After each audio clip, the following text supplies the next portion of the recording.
L'edilizia in legno trova sempre maggior diffusione grazie alla leggerezza di questa materia prima, alla velocità di costruzione e prefabbricazione, ma anche grazie al comfort abitativo e al rispetto per l'ambiente che solo l'utilizzo di un materiale rinnovabile come il legno può dare.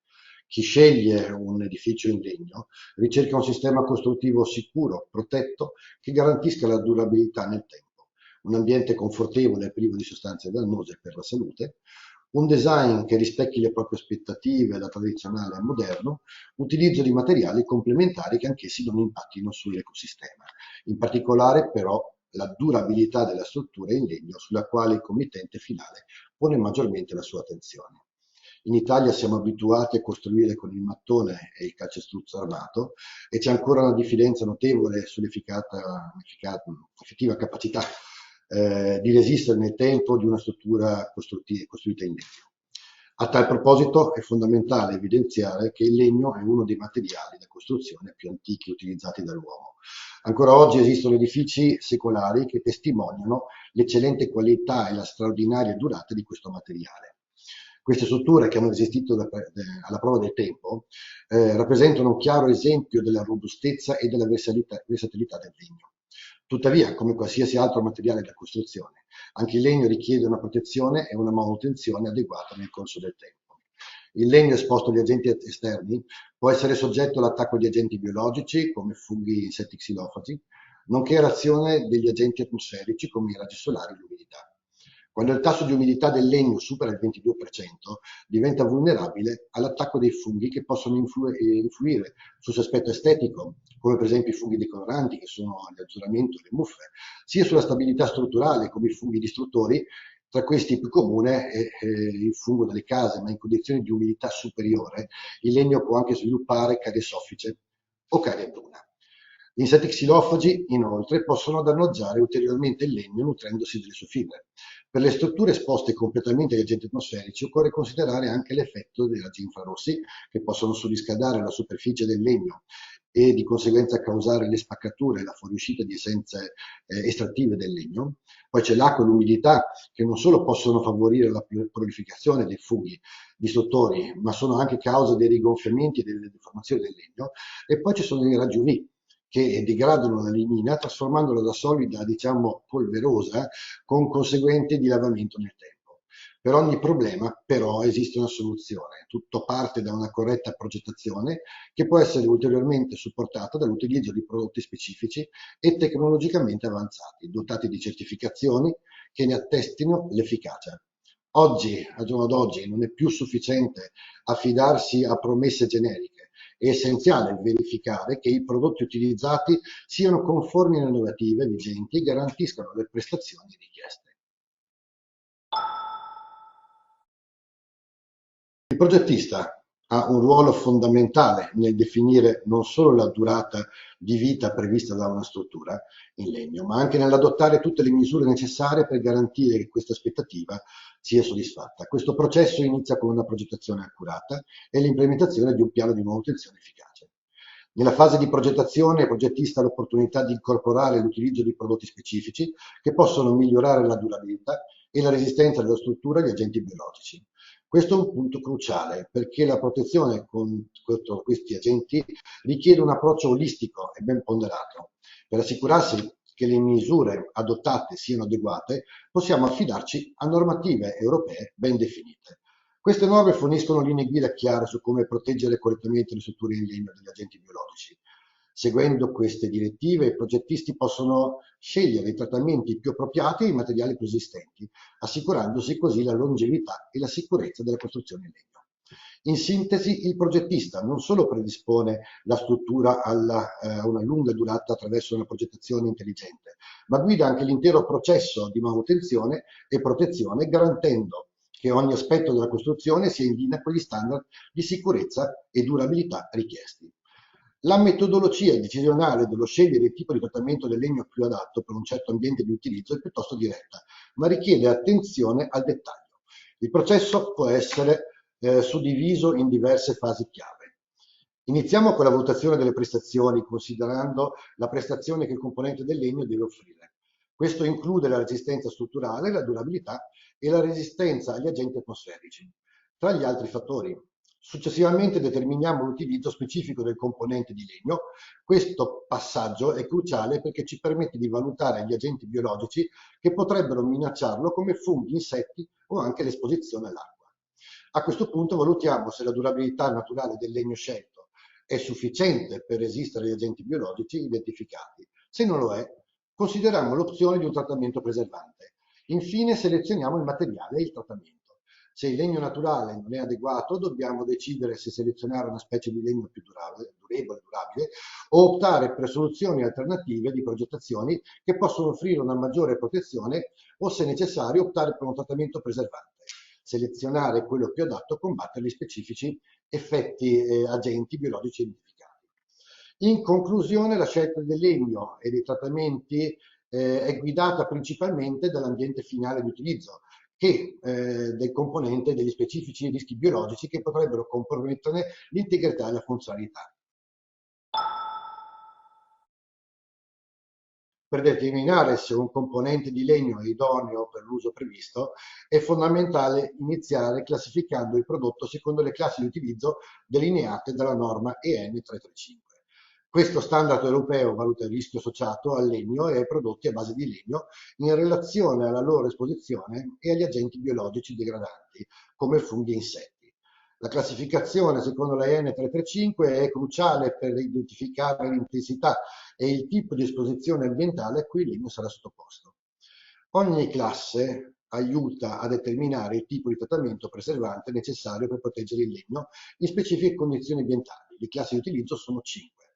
La classe 1 identifica il legno in ambiente interno con condizioni asciutte. Per esempio parliamo di travi o pannelli in ambienti riscaldati e asciutti in ambiente interno. Il rischio biologico per il legno in questa classe di rischio non è significativo, praticamente è zero. Bisogna solo eventualmente considerare quello che può essere l'attacco degli insetti xilofagi. Nella classe 2, che identifica il legno in ambiente interno occasionalmente umido o esterno coperto ma senza contatto diretto con il legno e con l'acqua, già il rischio è più alto. Qua si parla di elementi tipo finestre, porte interne, mobili in aree umide come bagni e cucine e elementi esterni posti all'esterno ma sotto copertura. In questo caso posso avere un'umidità superiore al 22% e abbiamo un rischio di attacco da parte di agenti biologici come funghi distruttori e funghi decoloranti e anche in minima parte di insetti. La classe di utilizzo 3 invece identifica il legno completamente esposto all'esterno, alle intemperie, ma non a diretto contatto con il terreno o con l'acqua.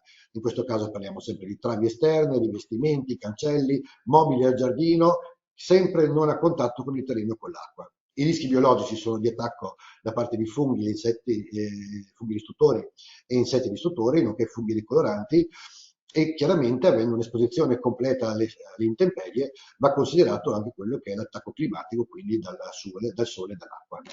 La classe di utilizzo 4 invece identifica il legno in esterno a contatto diretto con il terreno o con l'acqua dolce.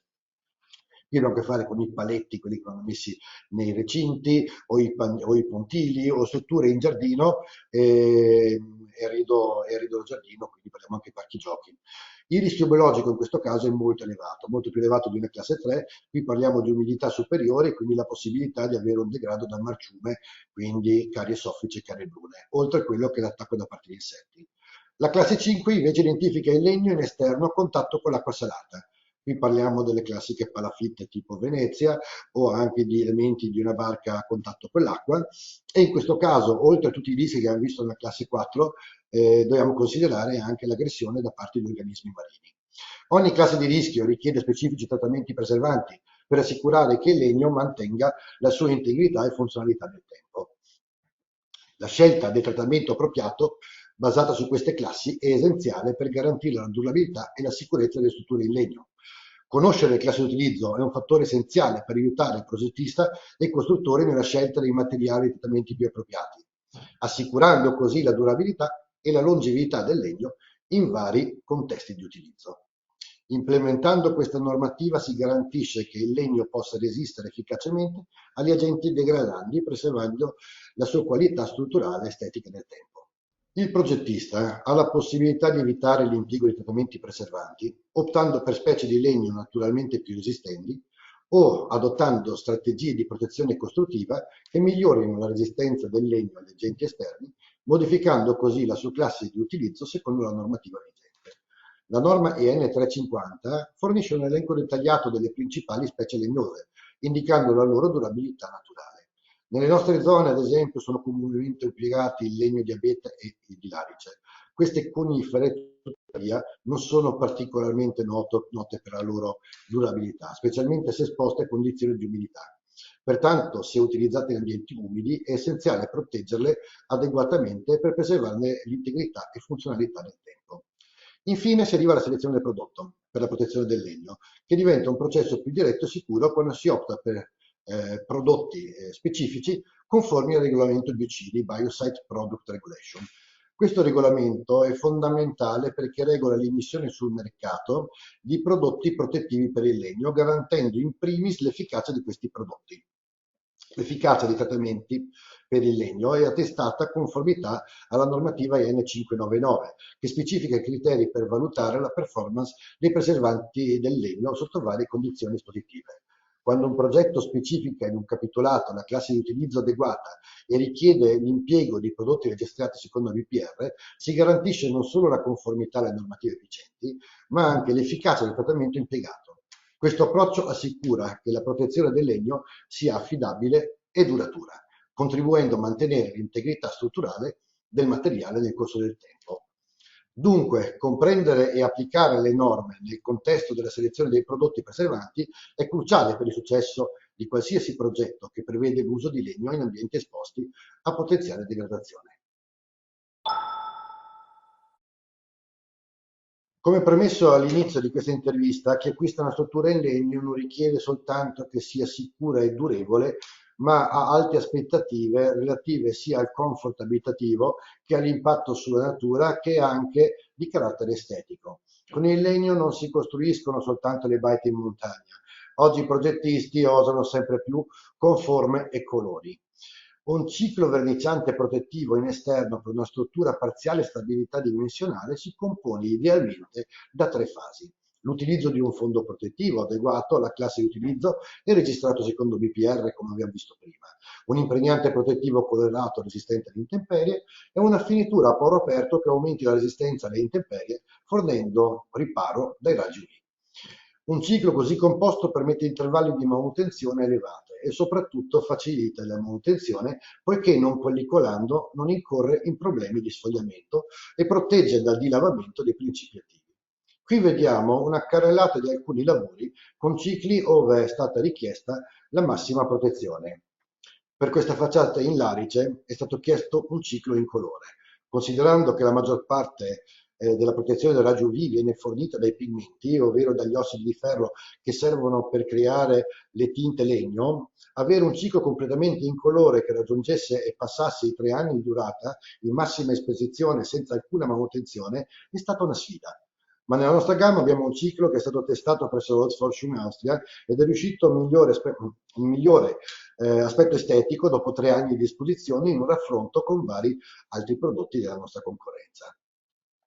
Qui abbiamo avuto modo di fornire il materiale per la protezione di un albergo e 17 ville sull'isola di Turks and Caicos e ci è stata richiesta anche una resistenza alla termiti garantita per 10 anni. Su questo progetto invece è il padiglione UK all'Expo di Dubai, dove oltre alla protezione dal legno e agenti biologici e climatici abbiamo anche protetto tutto il legno sia interno che esterno contro il fuoco secondo BS 1 di 0. Qui altri padiglioni realizzati, vediamo l'Azerbaigian, l'Oman, il Belgio. Questa invece è una copertura realizzata in larice piegato 3D sopra gli ultimi 2 piani di un grattacielo a Sydney. Potete immaginarvi l'esposizione climatica alla quale è sottoposta questa struttura. Inoltre, infine, abbiamo qui il Fishmark di Sydney con quasi 70.000 metri quadri di copertura in legno, posizionato in una classe utilizzo 2, ma direttamente sulla baia di Sydney, quindi salsedine, umidità.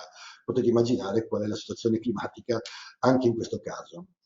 Per chi poi preferisce evitare la manutenzione e utilizzare come elemento di rivestimento delle facciate in legno, si sta optando sempre più spesso per la tecnica di ingrigimento artificiale che permette di fare ingrigire il legno prima dell'azione del sole e delle intemperie, potendolo così lasciare ingrigire naturalmente nel tempo senza ulteriori manutenzioni. Ecco, qui vediamo l'esempio di una casa privata progettata direttamente dalla proprietaria della casa. Nelle due immagini a sinistra, dove vedete la neve, sono state scattate 5 anni dopo e non si capisce cos'è grigio per il colore o grigio per il vincimento del sole. Su questa immagine in cui abbiamo un albergo nelle montagne dell'Alto Adige, posto in una situazione molto interessante, sembra un'astronave, ma vi garantisco che si uniforma molto molto bene nell'ambiente circostante. E infine, vediamo in questa immagine, un intero quartiere realizzato in legno a Monaco di Baviera. Sono tutti edifici multipiano in cui potete immaginarvi che non c'è l'esigenza, non si vuole andare a posizionare un ponteggio per dare una rinfrescata ogni 2 o 3 anni. Questo ciclo è stato messo con l'idea di lasciare andare il legno nel tempo e nel tempo avere un ingrigimento uniforme dovuto al sole.